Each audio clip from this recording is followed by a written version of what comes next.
ของถูกเรื้อรังอันตรายอย่าประมาทอาจเป็นสาเหตุให้เกิดโรคร้ายแรงได้สารกบกราบ500ชนิดแคปซูลมาแล้วสารกบกราบ500ชนิดแคปซูลบรรเทาฤทธิ์ยาทวารหนักจากอาการท้องผูกเป็นยาระบายทำให้หายท้องผูกโปร่งโล่งสบายสารกบกราบ500ชนิดแคปซูลจัดจำหน่ายโดยบริษัทเวชภัณฑ์ยาการโน่บล็อกซอฟตี้จำกัดเครื่องหมายการค้าตรามือรับเหรียญทองมีจำหน่ายตามร้านขายยาชั้นนำทั่วไปซอฟตี้สัจธรรมแห่งคุณภาพผลลัพธ์แห่งความงามซอฟตี้สบู่สปาสูตรชาออซี่สูตรกาแฟดีท็อกซ์สูตรมะขามเชื่อผิวเสียงใสเป็นผลลัพธ์แห่งความงามสัจธรรมแห่งคุณภาพบริษัทเวชภัณฑ์ยาการโน่บอกซอฟตี้ตรามือรับเหรียญทองรับรองคุณภาพซอฟตี้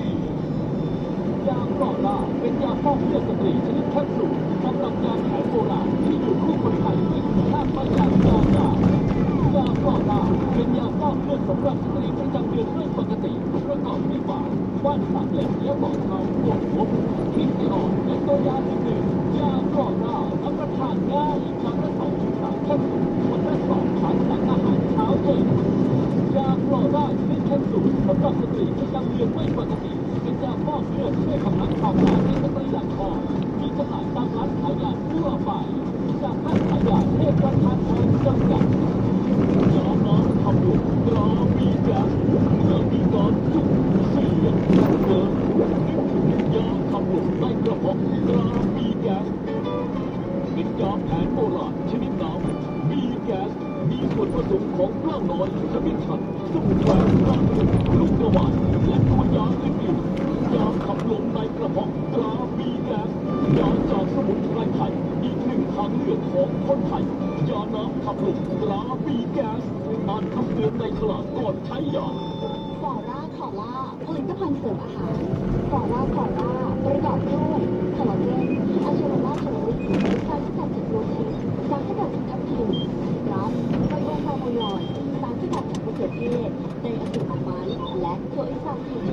ฟอร่าคอล่ารับประทานง่ายครั้งละ1 เม็ดวันละ2 ครั้งก่อนอาหารเช้าเย็นอ่านคำเตือนในฉลากก่อนบริโภคไม่มีผลในการป้องกันหรือรักษาโรคฟอร่าคอล่าจากห้างขายยาเทพประธานพรฟอร่าคอล่าค่ะ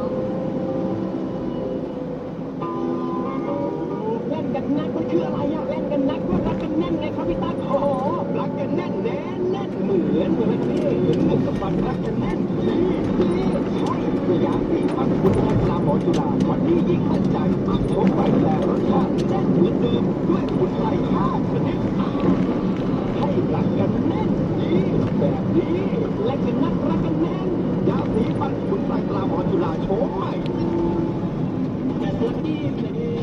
ลัคกี้เฟสลัคกี้เฟสผลิตภัณฑ์คุณภาพลัคกี้เฟสลัคกี้เฟสลัคกี้เฟสผลิตภัณฑ์คุณภาพลัคกี้เฟสที่ทุกท่านในการยกหักตลอด37 ปีได้มาตรฐานมอกและ ISO 9001โดยบริษัทลัคกี้เฟสจำกัดผู้ผลิตและจำหน่ายเต้าแก๊สลัคกี้เฟสเต้าคู่เต้าเดียวเต้าอินฟราเรดเต้าวัดแก๊สเต้าฝังแบบติดเคาน์เตอร์เครื่องดูดมวลไฟฟ้าเครื่องทำน้ำอุ่นไฟฟ้าหม้อหุงข้าวแก๊สขนาดน้อยขนาดใหญ่ใส่กับโรงงานหัวปั๊มเครื่องดักแก๊สเต้าแก๊สอุตสาหกรรมพร้อมทั้งอุปกรณ์แก๊สทุกชนิดมือนี้พอบ้านแม่บ้านเลือกใส่มั่นใจกับผลิตภัณฑ์เต้าแก๊สยี่ห้อลัคกี้เฟมลัคกี้เฟมตามห้างตัวแทนจำหน่ายทั่วประเทศไทยและนครหลวงเวียงจันทร์เด้อเจ้า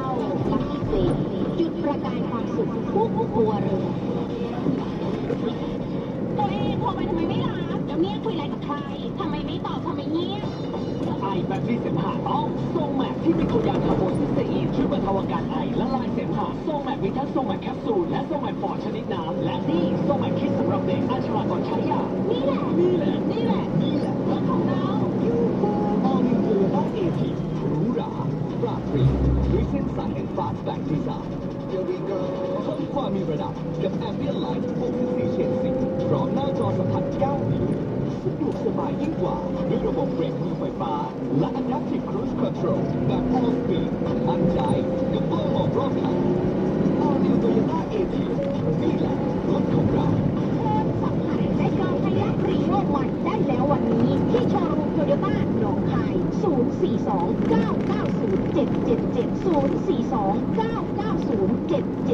ตโยต้าหนองคาย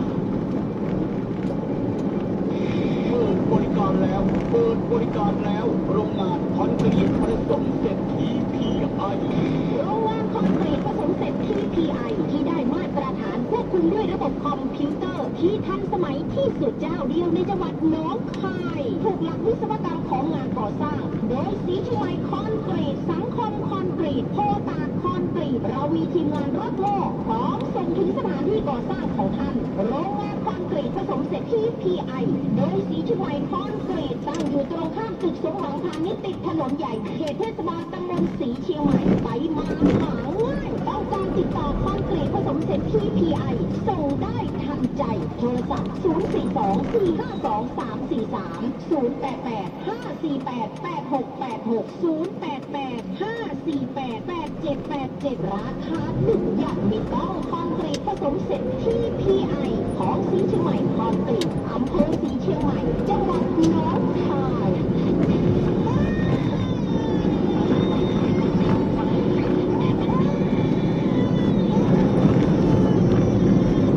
ลูกเอวลูกใครเป็นใครไปหาหมอ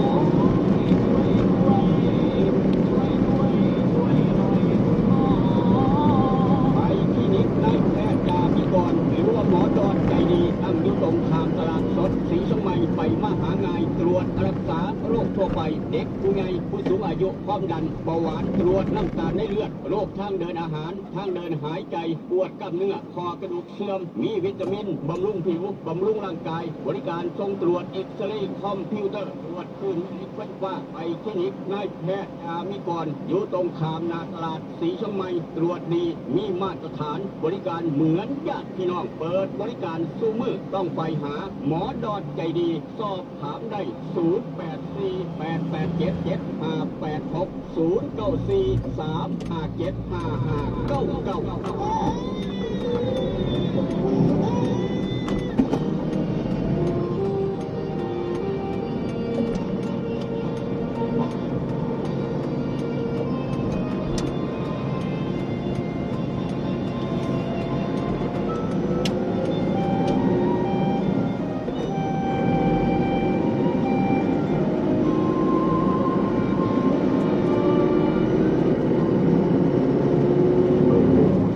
คือกลุ่มบริษัทที่ผลิตรถ SUV และรถกระบะที่ใหญ่ที่สุดใน2วันนี้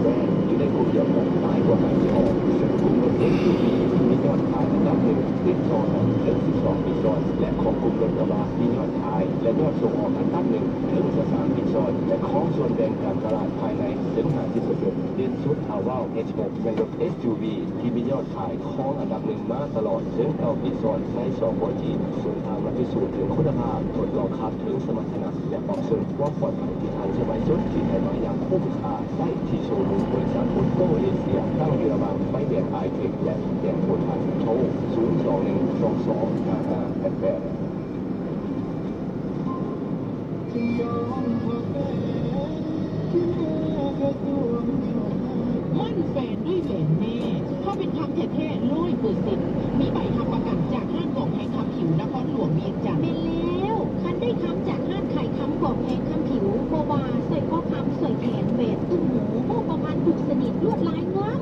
หลากหลายทุกท่านมั่นใจ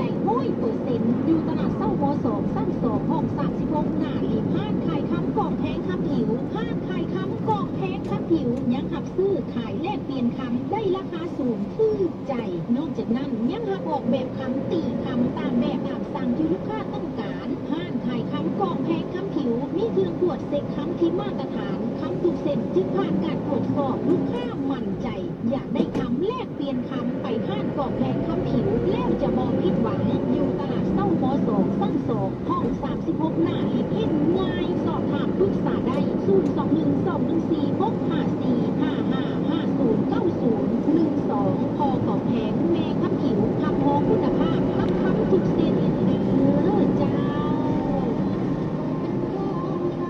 ตัวเองโทรไปทำไมไม่รับแล้วเนี่ยคุยอะไรกับใครทำไมไม่ตอบทำไมเงียบ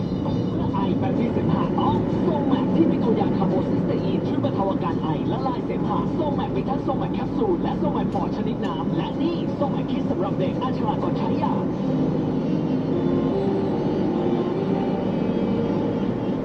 ในพื้นที่วันจันทร์ที่ 30 มกราคมนี้ นายชยันศิริมาศผู้ว่าราชการจังหวัดนครสวรรค์เป็นประธานในการประชุมเตรียมความพร้อมก่อนที่พลเอกประยุทธ์จันทร์โอชานายกรัฐมนตรีและรัฐมนตรีว่าการกระทรวงกลาโหมจะเดินทางลงพื้นที่เพื่อตรวจราชการและติดตามการบริหารจัดการน้ำในพื้นที่จังหวัดนครสวรรค์ตามแนวทาง4 โมเดล